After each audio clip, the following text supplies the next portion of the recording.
What is going on, everyone? Welcome back to another video here. Today, as you saw from the title and thumbnail of this video, we are making the 30-gallon aquarium for this summer. If you guys remember from last summer, if you've been subscribed for a while, we had this tank where we had bass, catfish, carp, bluegill in it, and the theme was an all-natural tank. And so this year we're going to be doing something like that. We're going to be making a tank, but we're going to make it look like way cooler than last year's. Last year's tank was all right. This year's tank is going to be absolutely amazing, and that's what we're going to be setting up and aquascaping in this video today. Now with the intro out of the way, let's get started with the project. As you've already seen, I have some river rock here. I just bought it. It's like a couple bucks a bag, and I just rinsed it out. You got to rinse it out really good. But I wanted to go with like a more natural look. It's really important that you wash out the rock that you bought from like hardware stores because it has a ton of dirt in it, and this is going to be the baseline of our substrate.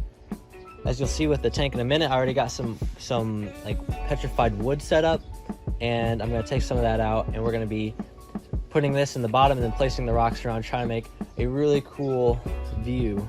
Guys, as you can see right here, this is the tank that we used last time to put the baby bass in. We're going to be doing something a little bit different. You see I got some petrified wood.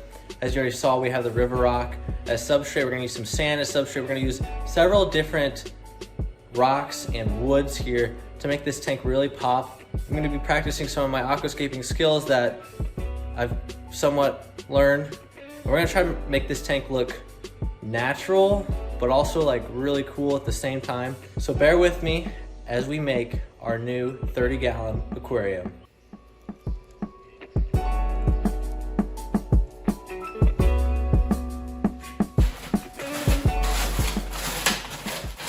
Guys, right here, I have an old sandbag that we don't have much use for anymore. You guys know how I like to use things around the house. So on top of that layer of river rock, we're gonna add some of the sand, but first we gotta wash it.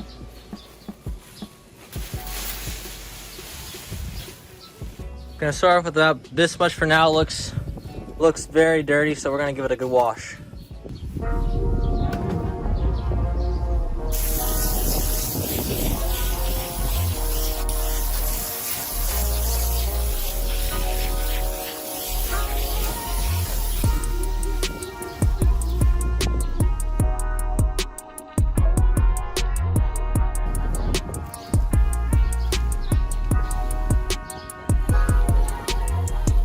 That was round one. Probably like 5 more times. 5 more times, and we'll be good. So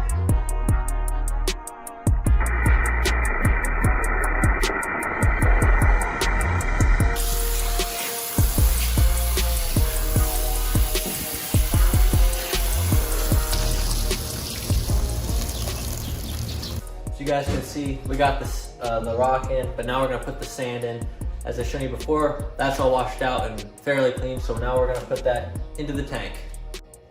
This is what she's looking like so far. I got a nice big old hill on this side where I'll place some of the petrified wood, and then it gets shallower over here, or deeper as I should say, with the water. I like how in tanks, if they're asymmetrical, so that means I'm gonna be placing more structure on this side, and this is gonna be more open, free swimming space. So now it's time to put the rocks in.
Guys, it is the next day, and it is time to show you the new 30-gallon tank, part 1 completed. 3, 2, 1.